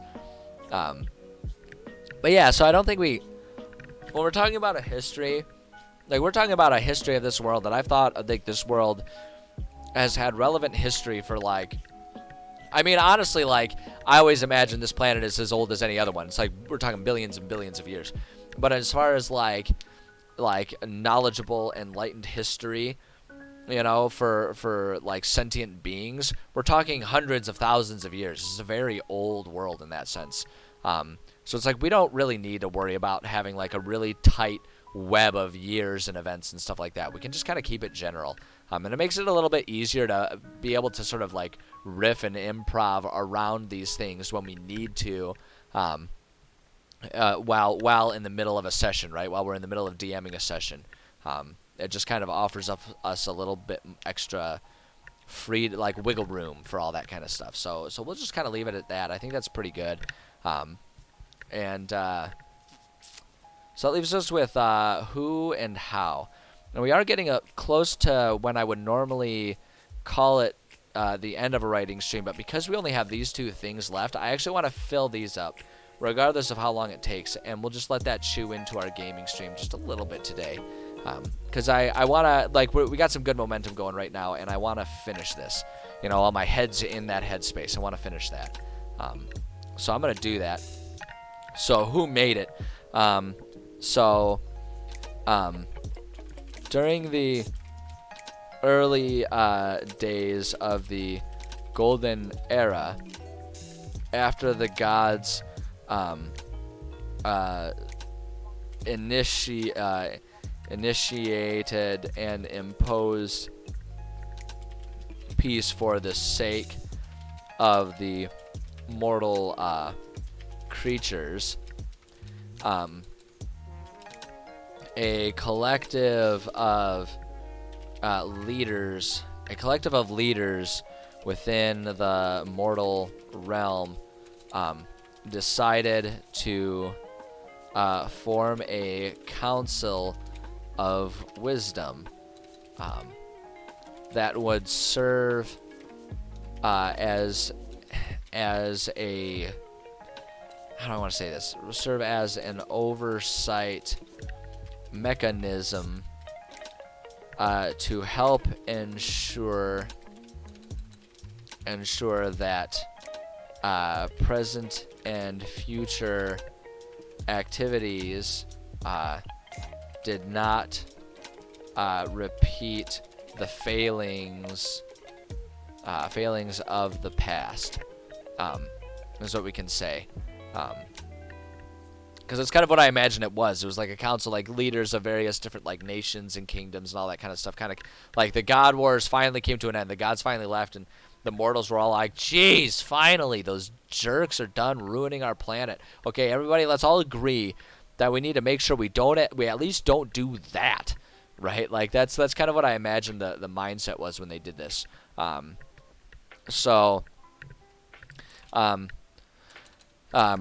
This council was often disliked over the years, as they often told people, as they often advised people against their desires if they held too much potential for damage. Just leave it broad like that. That's what they would do. Often disliked. But even so, most respected their judgments enough to not go against them.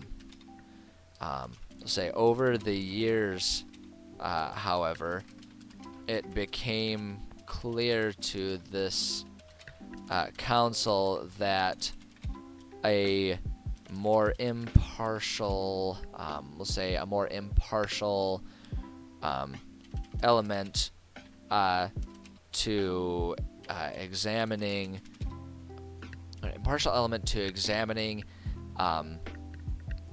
examining the past to assess the present and future could help. As such, a team of very powerful wizards was brought together to try and find a solution and really we're actually kind of, this is turning a lot into the how, but that's okay, because like we'll probably cut and paste a lot of this stuff, or copy and paste a lot of this stuff into the how, but that's okay. Just kind of two birds, one stone here. Together to try and find a solution, that would serve the council's needs. After years of deliberation and experimentation, it was decided that a window into the collective memories of those both living and deceased would be best. through immense effort, and this is where we're going to let things just be very, very sort of like vague and simple. This is where we're going to just kind of let things, let it kind of remain mysterious, very Tom Bombadil, where it's like we don't actually have an explanation per se, but that kind of adds to the mystery. Through immense effort and study, the wizards created this mirror. Effort and study, the wizards created this mirror that could show the memories most relevant to the questions in the mind of the beholder, right? So whoever's looking at it, whatever questions are most prominent in their mind, the mirror will reflect memories back that kind of advise about that. And honestly, I think that's all we need for the who. And then what I'm going to do is I'm just going to copy that, come down to the how. I'm going to do boom. Actually, I will add one more thing. Once this was completed, eventually the council had the hall constructed through what we'll say is through commission of the Leonan people, who had deep religious respect for the gods. Actually, not really for the gods. It's respect for the natural order of the mortal plane, and could be trusted to not abuse the knowledge of the hall and the mirrors, the halls and the mirrors existence here. Halls and the mirrors existence. Boom. There we go. And so that's how it's made. And so I'm actually going to really quickly, let's just go ahead and copy that, fresh, put that extra little bit there. So that's kind of how it came to be. So, and then the last thing is, when the unhinging first ravaged Zaoria, the council in its current iteration met immediately to discuss many things, including the fates of powerful items such as the mirror. It was agreed that the mirror should be locked away and forgotten about to avoid its use by any sinister beings that sinister by any sinister beings that may now be roaming the mortal plane. And we'll say a small group of council members were dispatched to lock the hall and hide the keys.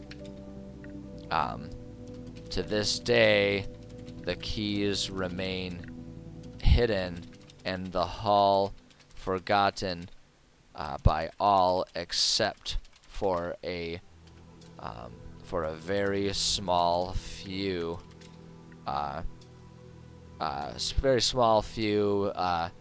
beings that live today. Actually, just say it to a very small few beings. We'll just leave it right there. So it's like hardly anyone who knows about it. And so for the most part, the keys are just safe because no one even knows that the hall exists and is locked to look for the keys. It just so happens that one of them who knows about the hall and has suspicions about what's inside of it is the dragon who lives there. And so that's kind of how this comes to a head. And it might seem kind of convenient for all of that knowledge and stuff to exist right when the players are there, but hey, you know what? Everything's always convenient in a story because, you know, that's just how things happen. And so it's convenient that things happen to tell the story, and that's just the nature of telling a story. But with that, I feel pretty good about having fleshed this all out a little bit here. It's not quite as much writing as I had thought we would get done, because we did definitely have a lot of sidetracks in the conversation. But honestly, I'm okay with that. I think today was a really cool day of getting both some interesting writing done and just having some fun conversations. Which, like I always say, to me, the conversations are what makes streaming fun.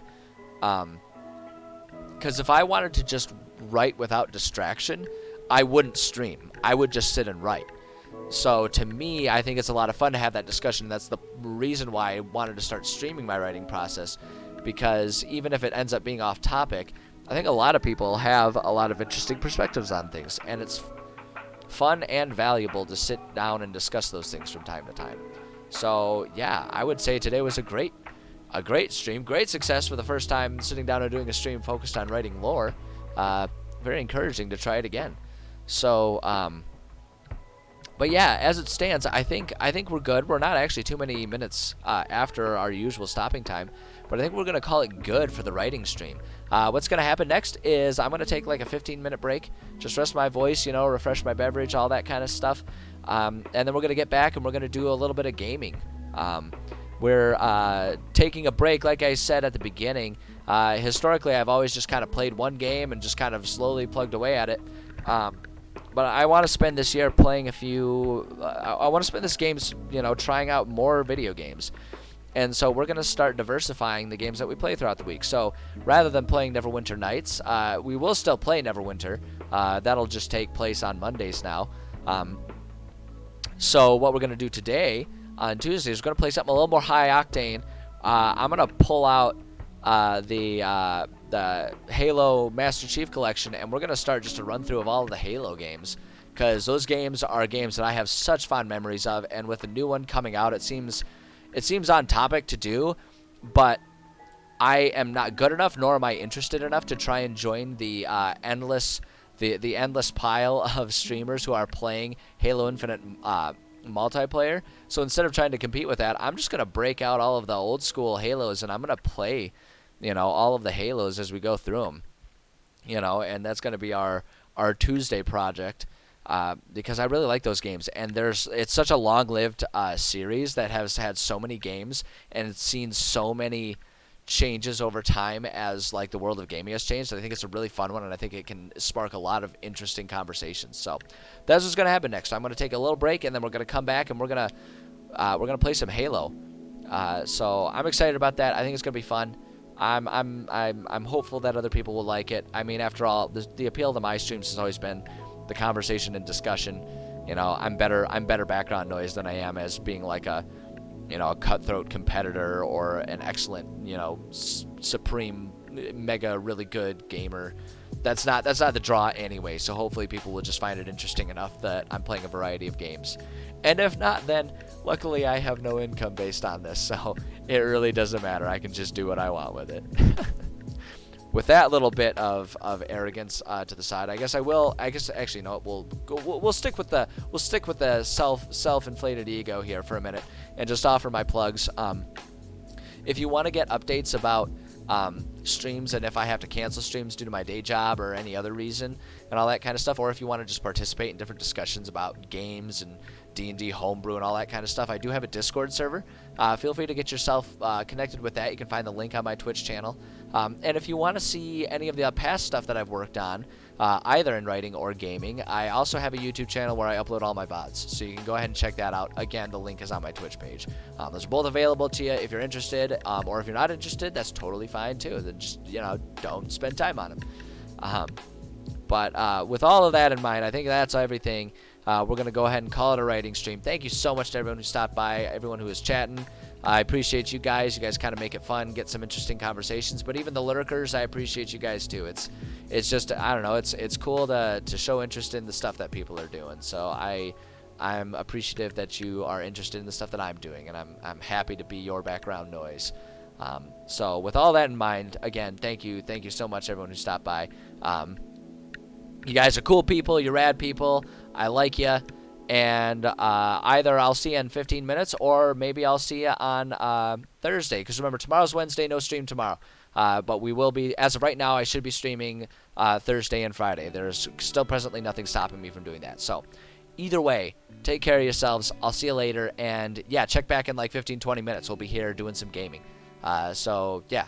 All right. Bye, everybody.